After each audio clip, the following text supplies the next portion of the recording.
The massive chamber of the Galactic Council stretched across 3 kilometers of polished crystal floor, its walls reaching up into darkness where ancient alien symbols glowed with soft blue light. Representatives from 47 different species sat in their designated sections, each area designed to accommodate their unique biological needs. The air hummed with translation devices working overtime to convert thousands of different languages into comprehensible communication.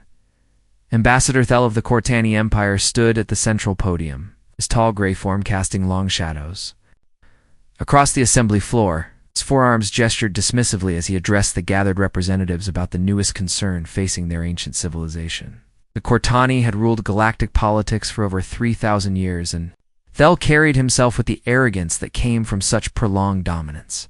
Fellow council members, Thel began, his voice carrying the weight of millennia. We gather today to discuss the primitives who call themselves humans. These creatures have somehow stumbled upon faster-than-light travel and now seek to join our civilized galaxy. Murmurs rippled through the assembly as various species discussed this development in their native tongues. The Vorthok delegation, insectoid beings with gleaming carapaces, clicked their mandibles in what passed for laughter among their kind. The aquatic deepen representatives floated in their specialized tanks, their bioluminescent patches flickering, with what their translator rendered as amusement. What makes these humans so concerning? Asked Counselor Wren of the Trader Coalition, her scaled features reflecting the chamber's lighting. Every species eventually develops space travel. Should we treat them differently? Thel activated a holographic display that filled the center of the chamber with images from Earth. The assembled representatives watched footage of human cities, their crude architecture and chaotic transportation systems. They saw humans engaged in various activities that the aliens found either puzzling or disturbing. Observe their so-called civilization, Thel continued. They have spent their entire recorded history engaged in constant warfare. They fight over resources, territory, ideologies, and sometimes for no apparent reason at all. Their planet bears the scars of countless conflicts. They have developed weapons capable of destroying their entire world multiple times over. The display shifted to show human military equipment and battle footage from various Earth conflicts. The alien observers noted the crude but effective nature of human weapons, their apparent willingness to sacrifice themselves in battle, and their disturbing creativity in developing new ways to harm each other. Furthermore, Thel added, their political systems are in constant chaos. They cannot agree on basic governance principles and change their leadership through processes that often resemble controlled civil wars. How can we expect such chaotic beings to contribute meaningfully to galactic civilization? Counselor Drac of the Hegemony Worlds leaned forward, his crystalline features catching the light. Perhaps their chaotic nature could be useful. Unpredictable allies can sometimes achieve what careful planning cannot. Unpredictable, yes, Thel replied, but also unreliable and dangerous. These humans have a disturbing tendency to ignore established protocols and create their own solutions to problems. They lack the wisdom that comes from millennia of stable civilization. As the council debated far across the galaxy, Captain Alex Reed stood on the bridge of the human exploration vessel Endeavour, watching the massive space station grow larger on their view screen. The station was unlike anything humanity had ever constructed. Sprawling complex of interconnected modules and docking bays that seemed to stretch endlessly in all directions. First contact protocols are ready, Captain, reported his communications officer, Lieutenant Maya Patel. Her fingers danced across her console as she monitored the dozens of different signal types emanating from the station. We're receiving what appears to be docking instructions, though the computer is having trouble with some of the mathematical concepts they're using. We'll keep working on it, Reed replied, his eyes never leaving the view screen. Tom, what's our tactical assessment? Major Tom Anderson, the ship's tactical officer, consulted his displays before responding. The station's defenses are unlike anything in our databases, Captain. They appear to use some form of energy manipulation that our sensors can't fully analyze. If they wanted to destroy us, we probably wouldn't even see it coming. Dr. Lisa Kim, the mission's chief xenobiologist, looked up from her research station. Captain, I'm detecting life signs from at least 30 different species aboard that station. biological diversity is incredible. Some of these readings don't match any known forms of life from our theoretical models. Reed nodded, feeling the weight of responsibility for humanity's first official contact with galactic civilization. Earth's governments had spent years preparing for this moment, training diplomats and scientists for the possibilities they might encounter. Yet now, faced with the reality of advanced alien civilizations, Reed couldn't help but feel that all their preparation might be inadequate. Remember, everyone, Reed addressed his crew. We're not just representing ourselves, or even just Earth. We're representing the entire human species. Every action we take, every word we speak, will help determine humanity's place in this galaxy. In the council chamber, the debate continued as Thel presented more evidence of human unsuitability for galactic membership.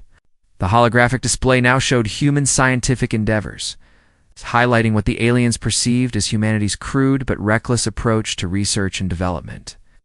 Notice how they approach problems, Thel explained, where we would conduct careful studies over decades or centuries. They improvise solutions with whatever materials are available.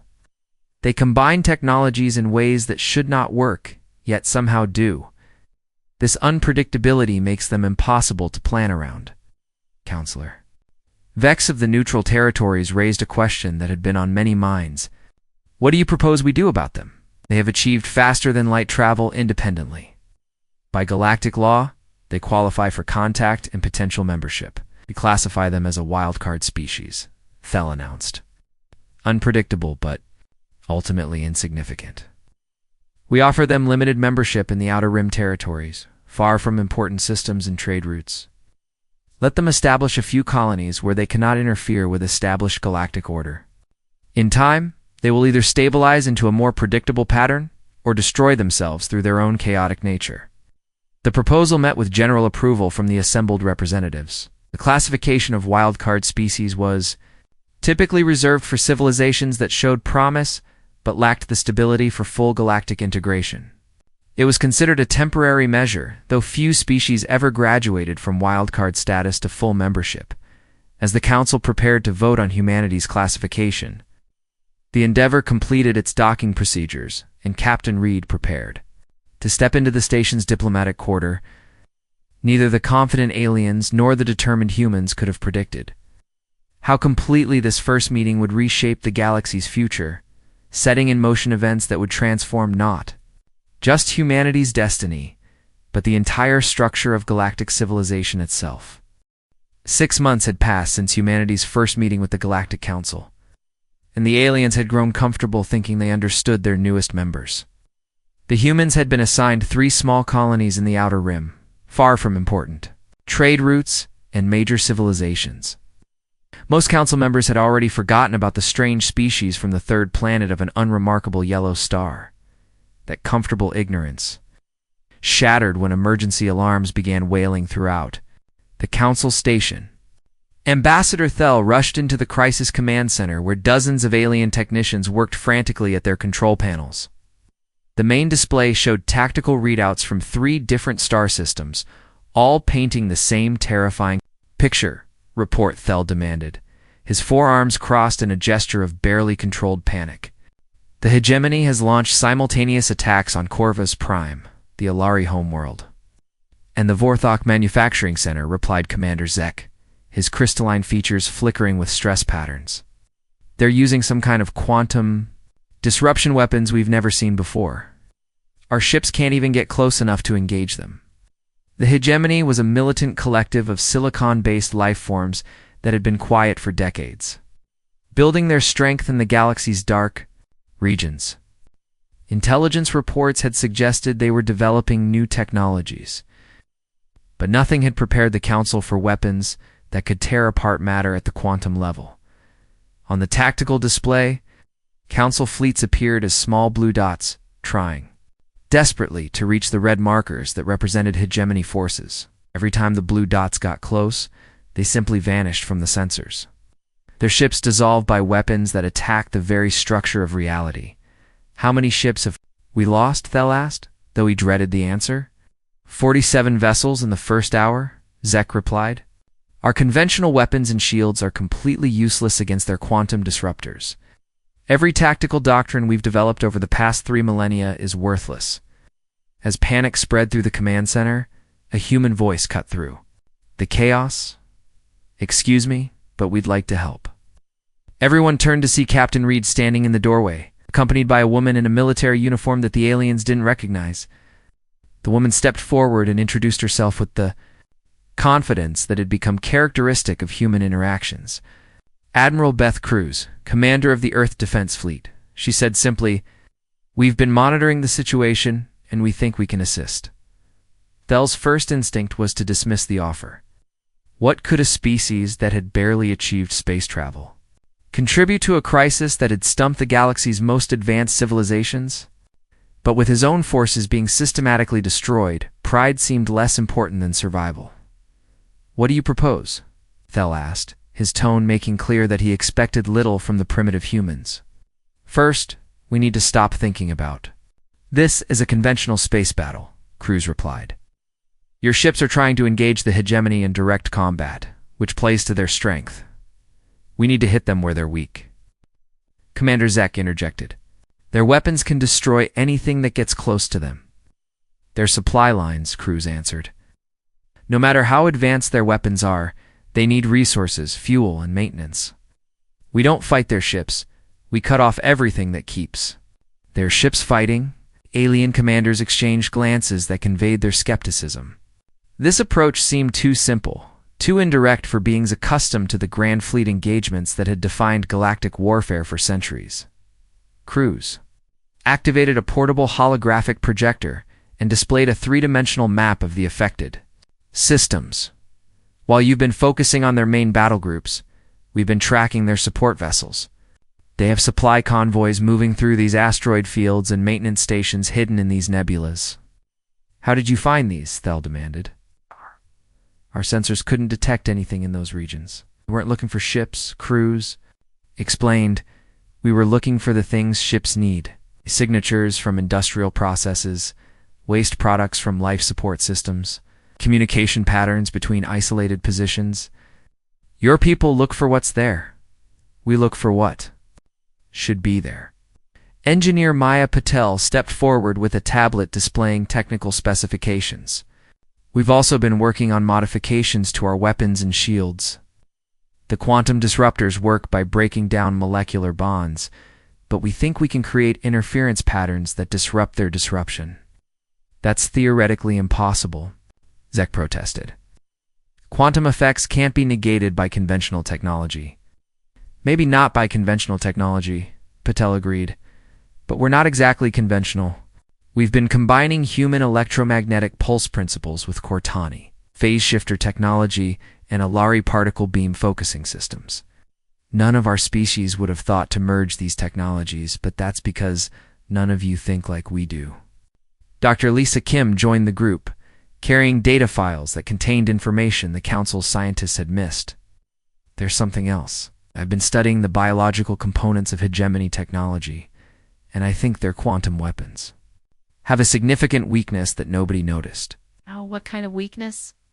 Thel asked, beginning to feel the first spark of hope since the crisis began. "They're organic," Kim explained. "The hegemony integrates living tissue into their weapon systems to help control quantum effects. But living tissue has vulnerabilities that pure technology doesn't. Specifically, it can be affected by targeted electromagnetic pulses calibrated to biological neural frequencies." The alien commanders stared at her in confusion. The concept of deliberately combining organic and technological systems was foreign to most galactic species, who preferred to keep their biology and their machines separate. "You're saying we can shut down their weapons by attacking the biological components?" Cruz asked. "Exactly," Kim nodded. "Only if we can get close enough to target the specific frequency ranges. And only if we can coordinate the attack across multiple vectors simultaneously." Agent Mark Stevens, who had been quietly observing from the corner, finally spoke up. "Getting close won't be a problem. While you've been trying to fight them in space, we've been infiltrating their ground installations." "Infiltrating how?" Zek demanded. "Their security systems are supposed to be impenetrable. Their security systems are designed to stop other machines and to detect other silicon-based life forms," Stevens replied. They're not designed to stop biological infiltrators who understand social engineering and psychological manipulation. We've been walking through their security for weeks. The alien commanders fell silent as they processed what the humans were telling them. Everything about human tactics went against established military doctrine, yet their confidence suggested that their unorthodox methods might actually work. "What do you need from us?" Thel finally asked, the question coming out more like a plea than a diplomatic inquiry. "Coordination," Cruz answered. "We need your fleets to provide distraction while our infiltration teams disable their weapon systems. From the inside, meanwhile, our modified ships will target their supply lines and support infrastructure. When their weapons go offline and their supplies are cut, your conventional forces should be able to engage them effectively. This plan requires perfect timing across dozens of different operations," Commander Zek pointed out. "One mistake, and we lose everything." "Then we better not make any mistakes," Cruz replied with a grin that seemed to embody humanity's approach to impossible challenges. As the combined human and alien forces prepared to implement their unconventional strategy, none of the Council members could have predicted that this crisis would mark the beginning of humanity's rise from forgotten outcasts to the galaxy's most influential species. The Wildcard classification was about to prove more accurate than anyone had imagined. The victory over the hegemony had changed everything, though most of the Galactic Council members were slow to understand just how much. What started as grudging respect for human military innovation quickly evolved into something unprecedented. In galactic history, for the first time in 3,000 years, species throughout the galaxy were actively seeking advice from newcomers rather than following the ancient wisdom of established powers.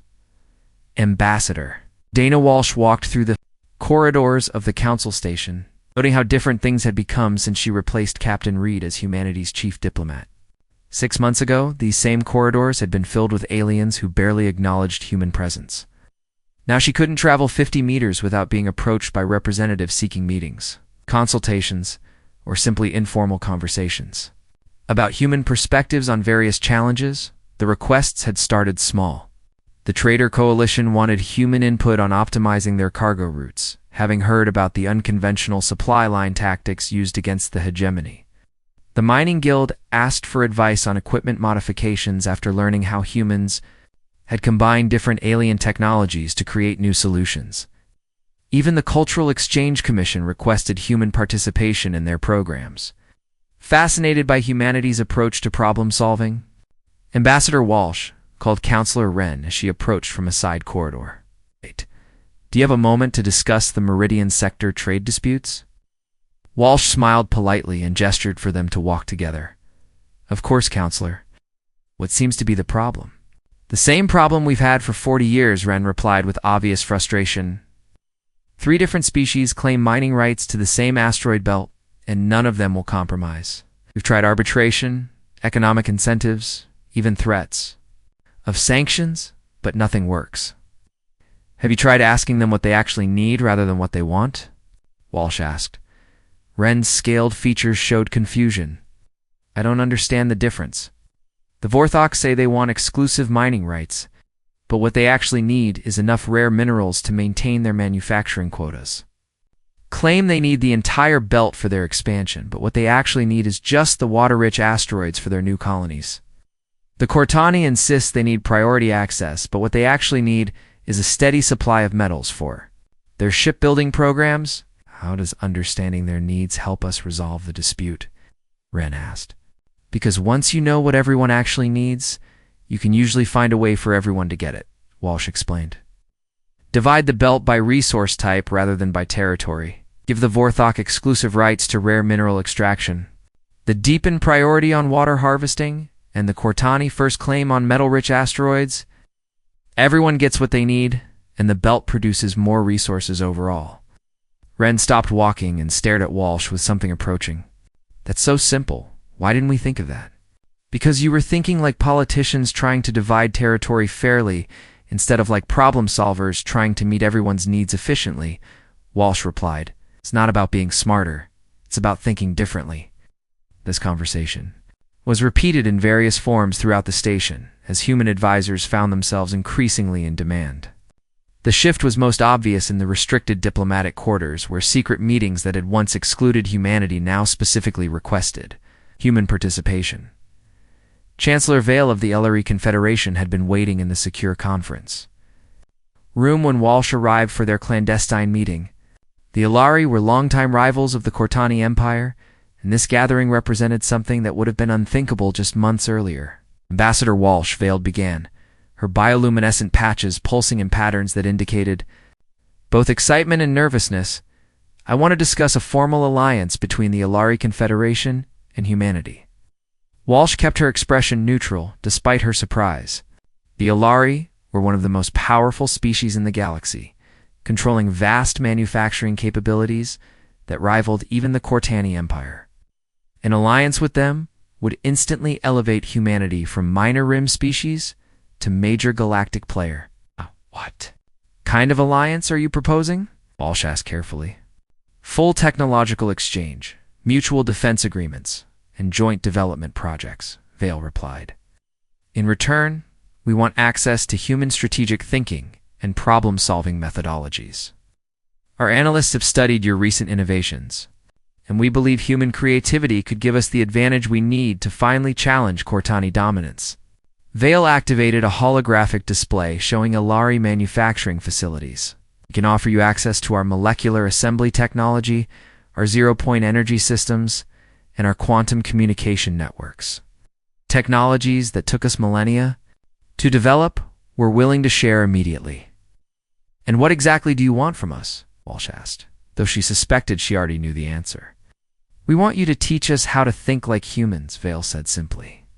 Our civilization has become stagnant, focused on perfecting existing technologies rather than creating new ones. Your people seem to approach every problem as if it's the first time anyone has ever encountered it.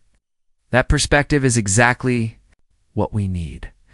Meanwhile, on the outer rim of the galaxy, human colonies were demonstrating the practical applications of this innovative thinking. Colony Administrator Emma Torres stood on the observation deck of Haven Prime, watching as the latest group of alien visitors toured the settlement that had become a model for efficient colonial development, Haven. Prime had started as a standard terraforming project on a marginally habitable world. Using traditional galactic methods, it would have taken decades to create a self-sustaining colony. Instead, human engineers had combined Elari biotechnology with Vorthok industrial techniques and deepened environmental management systems to create something entirely new. Atmospheric processors combined 3 different alien designs. Torres explained to her visitors, a delegation from the Outer World Development Council. None of these technologies were meant to work together, but we found ways to integrate them that actually improve the efficiency of all 3 systems. The head of the delegation, Director Com of the Neutral Territories, examined the environmental readings with obvious amazement. Your atmospheric composition is better than most naturally habitable worlds. How is this possible? We don't just replicate Earth's atmosphere, Torres replied. We optimize it for the specific conditions of each world. This planet has higher gravity than Earth, so we adjusted the oxygen content to compensate. The star produces more ultraviolet radiation, so we enhance the ozone layer beyond Earth's normal levels. Every colony gets a customized atmospheric mix designed for maximum habitability. But the risks, Com protested. Modifying atmospheric composition without centuries of testing could result in ecological disasters. It could, Torres agreed. But so could trying to force an Earth-standard atmosphere onto a world where it doesn't belong. We run extensive simulations, monitor everything constantly, and we're prepared to make adjustments if problems develop. The key is being ready to adapt rather than assuming our first attempt will be perfect. The tour continued through the colony's agricultural sectors, where human farmers had created hybrid ecosystems that combined food crops from Earth with native plants that provided essential nutrients missing from imported species. The industrial zones showcased manufacturing facilities that used modular designs, allowing rapid reconfiguration as colony needs changed. Every system we build has multiple functions, Torres explained, as they watched automated harvesters working fields that also served as atmospheric processors and waste recycling centers. We can't afford to waste space or resources on single-purpose infrastructure, so everything serves multiple needs. Back on the council station, the implications of human innovation were becoming impossible to ignore. Dr. Nathan Cross had established a research laboratory that had become the most sought-after facility in the galaxy.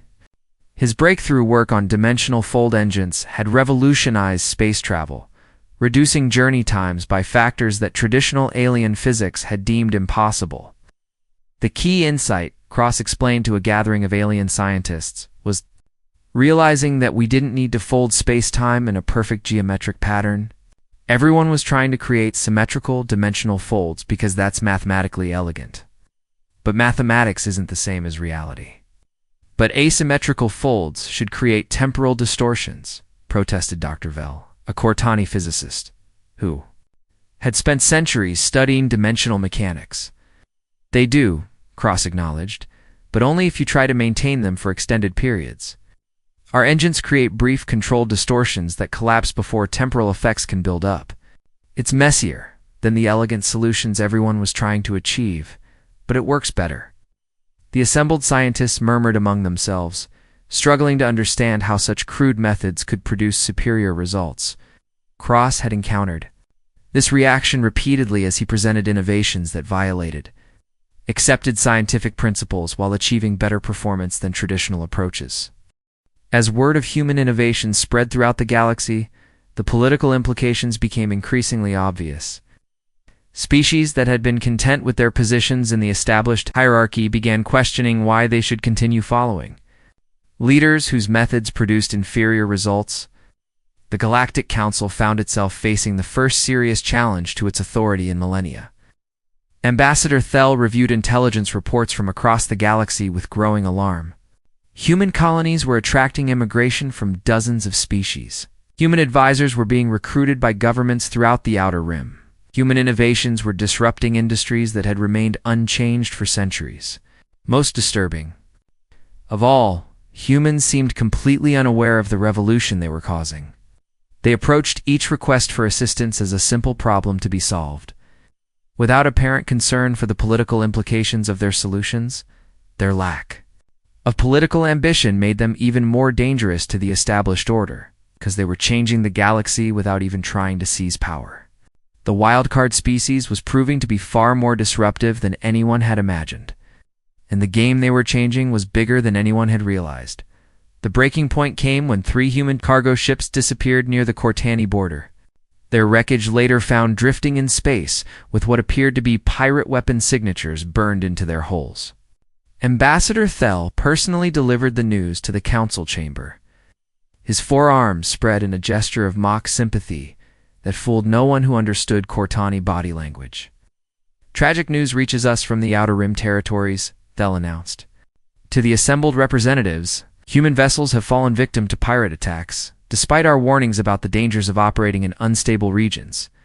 Perhaps this unfortunate incident will remind our newest members that established shipping lanes exist for good reasons. Ambassador Walsh stood slowly from the human delegations section, her calm demeanor masking the anger that every human in the chamber could feel radiating from her. She had spent the morning reviewing forensic evidence that painted a very different picture of what had happened to those ships.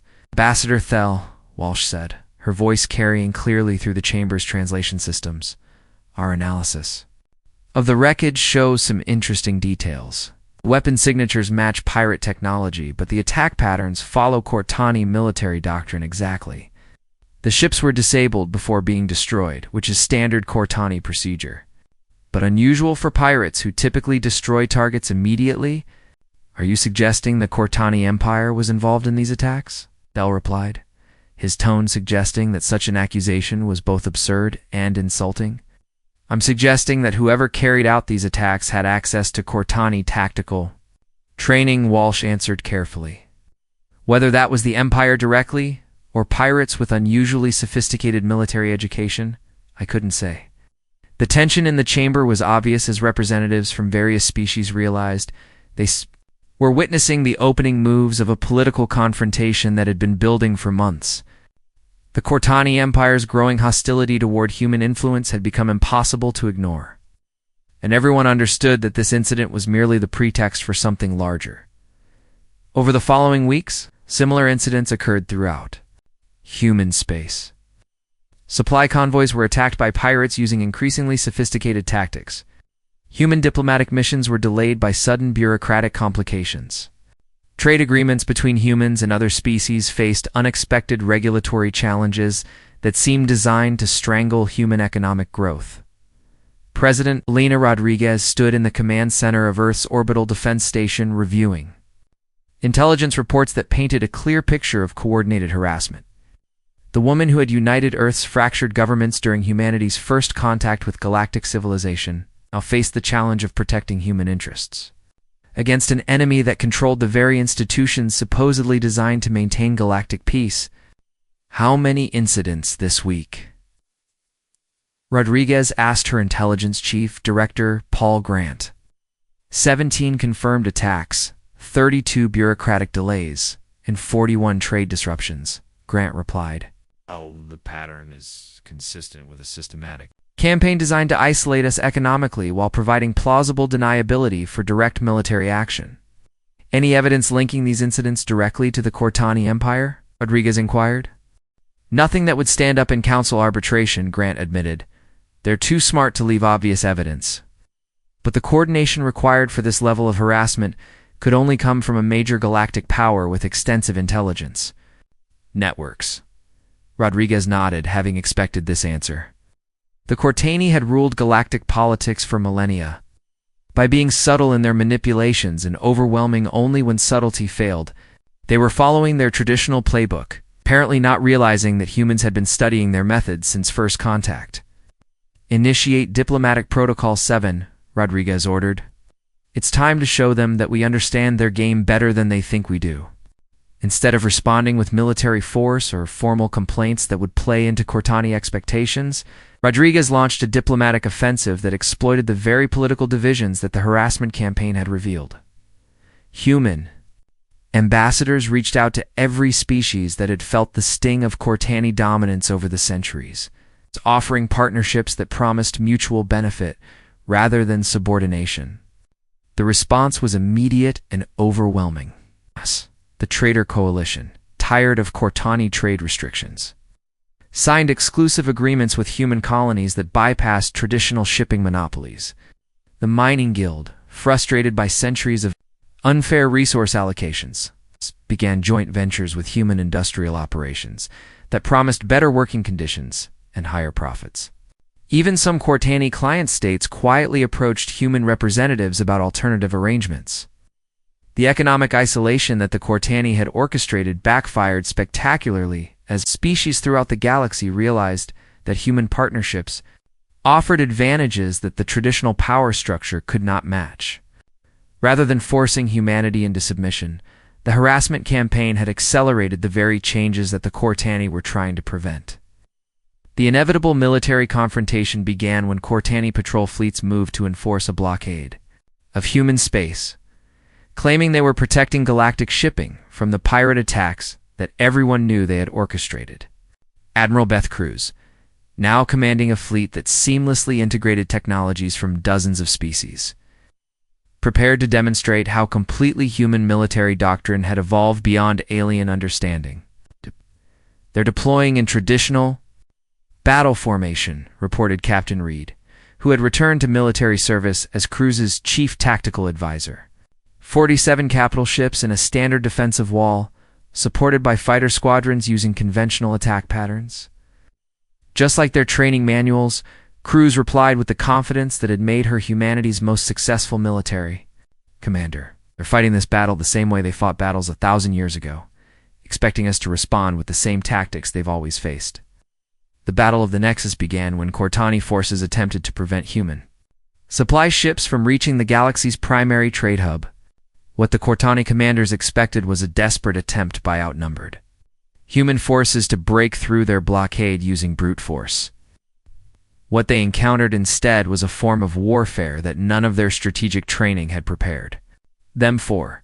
Human forces deployed in small, highly maneuverable squadrons that swarmed around the edges of Cortani formations like insects attacking a much larger predator.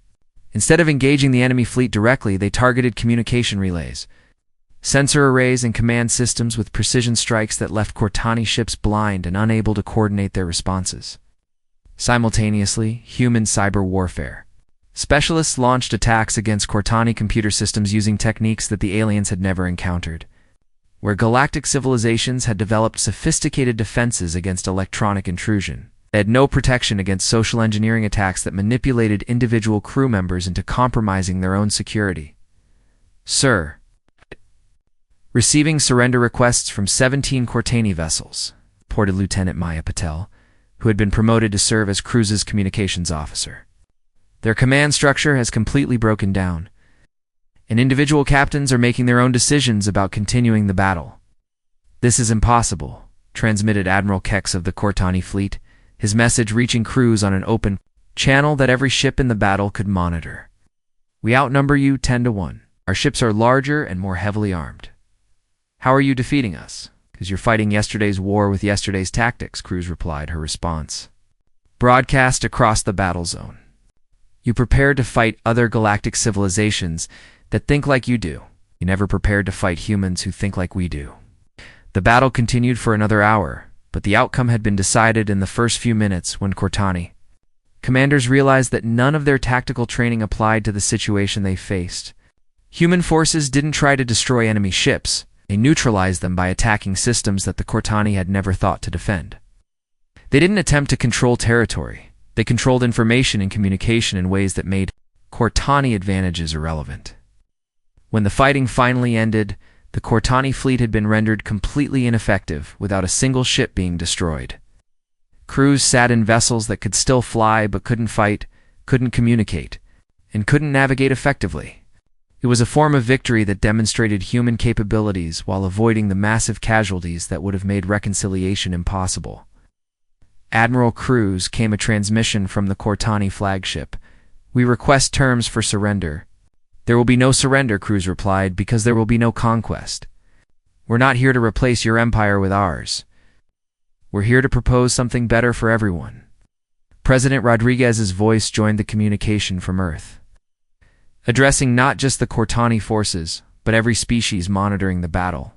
Throughout the galaxy, this conflict ends today, but it doesn't end with victory and defeat. It ends with an opportunity to build something new, something better than the old system of dominance and submission. The proposal that Rodriguez presented shocked both allies and enemies with its scope and audacity.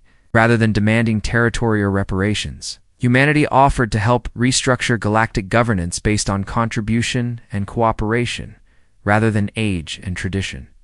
It was an offer that appealed to every species that had ever chafed under the limitations of the established order.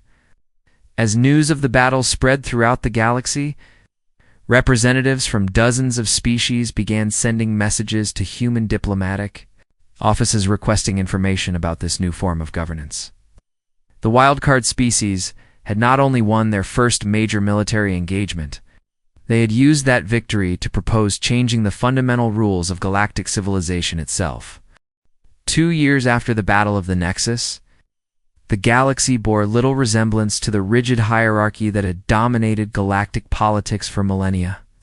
The massive crystal chambers of the old Galactic Council had been converted into the coordination center of the Interspecies Commonwealth, where representatives from over 100 species worked together on projects that would have been impossible under the previous system. Director Sam Wilson walked through the bustling corridors that had once echoed with the pompous declarations of ancient alien empires. Wilson had started his career as a simple colony administrator on a remote human settlement, never imagining he would one day oversee expansion programs that were transforming the galaxy itself. The transformation still amazed him every time. He witnessed species that had been bitter enemies for centuries, now collaborating on shared goals. Director Wilson called Ambassador Vale of the Ilari Confederation as she approached with a datapad containing the latest progress reports. Meridian Sector Development Project is ahead of schedule. The Mining Consortium reports that productivity has increased by 300% since we implemented the Integrated Resource Management Protocols. Wilson smiled as he reviewed the numbers. The Meridian Sector had been the site of territorial disputes for decades under the old system, with different species fighting over the same asteroid belt, while leaving most of its resources untapped. The Commonwealth's approach had been to assign extraction rights based on species expertise, rather than political influence, allowing each group to focus on what they did best, while sharing the overall benefits.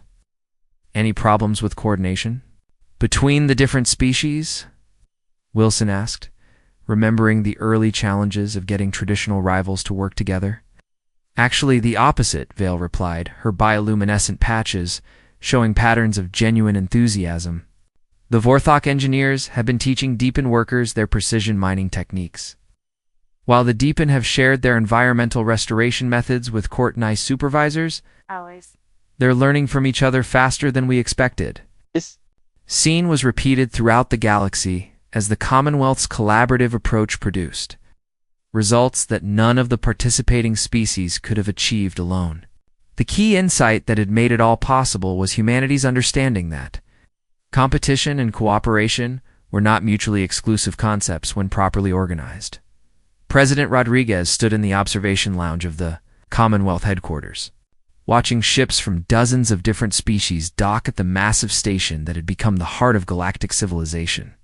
Each vessel represented not just a different technology or culture, but a different way of understanding the universe that contributed to the collective knowledge of all member species. The integration reports are remarkable, said Dr. Lisa Kim, who now served as the Commonwealth's chief xenobiological advisor. We're seeing evolutionary adaptations in real time as species learn to work together. The hegemony refugees have started developing new communication organs that let them interface directly with Ellery biotechnology. The neutral territories are experimenting with collective decision-making protocols based on human democratic principles. Any resistance to the changes? Rodriguez asked, though she already knew the answer from the regular intelligence briefings. Surprisingly little, Kim replied. Most species seem eager to explore possibilities they never considered under the old system. Even the former Cortani leadership has been asking for advice on adapting their industrial processes to Commonwealth standards. The transformation had been so successful that it was hard to remember how impossible it had seemed just 2 years earlier. The Commonwealth operated on principles that most galactic species had considered contradictory: decentralized authority combined with coordinated action, competitive innovation balanced with shared benefits, cultural preservation alongside voluntary adaptation. Ambassador Thel, former representative of the Cortani Empire and now serving as the Commonwealth's Minister of Historical Integration, reviewed the latest cultural exchange reports with something approaching wonder. The same Cortani leader who had once dismissed humans as chaotic primitives now found himself marveling at the elegant simplicity of human organizational principles. Ambassador Walsh, Dell said, as the human diplomat joined him in the Cultural Affairs office. I've been studying the educational programs that your people developed for the Commonwealth schools. The results are unprecedented. What kind of results? Walsh asked, though she suspected she knew what he was referring to. Students from different species are not just learning together, they're thinking together, Thel explained, activating a holographic display that showed test results. From across the galaxy, Vorthok children are developing human-style creative problem-solving while retaining their natural precision. Human students are learning Ellery pattern recognition techniques that are improving their analytical abilities. Deepin youth are combining their aquatic perspectives with terrestrial approaches in ways that are creating entirely new fields of study. The display showed comparative analysis charts that demonstrated improvements in every measurable category of intellectual development. Students in Commonwealth schools were not just performing better than their predecessors. They were developing capabilities that their individual species had never possessed. The really interesting part, Thel continued, is that these improvements seem to be permanent. Students who learn in mixed-species environments retain their enhanced abilities even when they return to single-species communities. We're literally watching the galaxy become more intelligent. Admiral Reed, now commanding the Commonwealth fleet, prepared for humanity's next great challenge as he reviewed star charts of the neighboring Andromeda galaxy. The same exploration spirit that had driven humans to seek contact with galactic civilization now focused on establishing contact with civilizations beyond their own galaxy. Long-range sensors have detected artificial signals from 17 different star systems in Andromeda, reported Captain Maya Patel, who who had become Reed's chief science officer. The signal patterns suggest at least 12 distinct technological civilizations, possibly more. Any indication of their development level? Reed asked, studying the preliminary analysis. Mixed results, Patel replied. Some signals suggest technology comparable to early Commonwealth standards. Others indicate capabilities we don't recognize.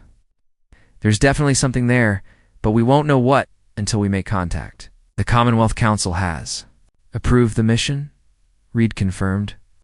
Unanimously, Patel nodded. Every member species wants to participate in first contact with extragalactic civilizations. The diversity of perspectives should help us avoid the misunderstandings that characterized early human contact with our own galaxy.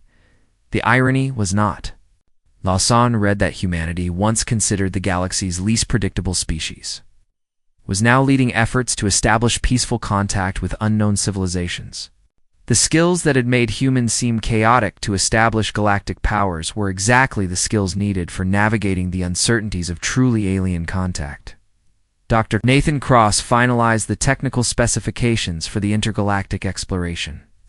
Vessels in his laboratory, that had become the galaxy's premier research facility, the ships would incorporate technologies from every Commonwealth species, creating capabilities that surpassed anything previously imagined.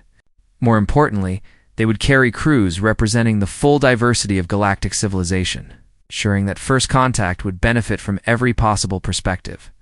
The dimensional fold engines are ready for intergalactic distances, Cross reported to the Mission Planning Committee. The new design combines quantum tunneling principles from 15 different species with human adaptive navigation systems. We should be able to reach Andromeda in 6 months rather than the centuries that conventional technology would require. Safety protocols. Director Wilson, mindful of the risks involved in such an unprecedented journey. Triple redundancy on all critical systems, Cross assured him. If anything goes wrong, the ships can return to our galaxy using backup systems that operate on completely different principles. We've learned from human experience that the best safety measure is having multiple ways to solve the same problem. As the Commonwealth prepared for its greatest adventure, the galaxy reflected on how completely everything had changed since humanity's first contact with galactic civilization. The species once dismissed as chaotic wildcards had not just become galactic leaders, they had transformed the very concept of what galactic leadership meant. Former Ambassador Thel stood in the same crystal chamber where he had once argued for limiting human influence to remote outer rim territories. Now children from dozens of species played together in those same spaces, their laughter echoing through halls that had once resonated only with formal diplomatic speeches. The wildcard species had indeed changed the game, but not by seizing power in the traditional sense. Instead, they had demonstrated that the greatest victories came not from defeating opponents but from helping everyone achieve their potential. They had proven that sometimes the best rulers were those who taught others to rule themselves. As the first Commonwealth ships prepared to depart for Andromeda, carrying the hopes and dreams of an entire galaxy, the universe itself seemed ready to discover what wonders could be achieved when diversity and cooperation replaced dominance and submission as the organizing principles of civilization. The humans had kept their promise to change everything, and the galaxy would never be the same.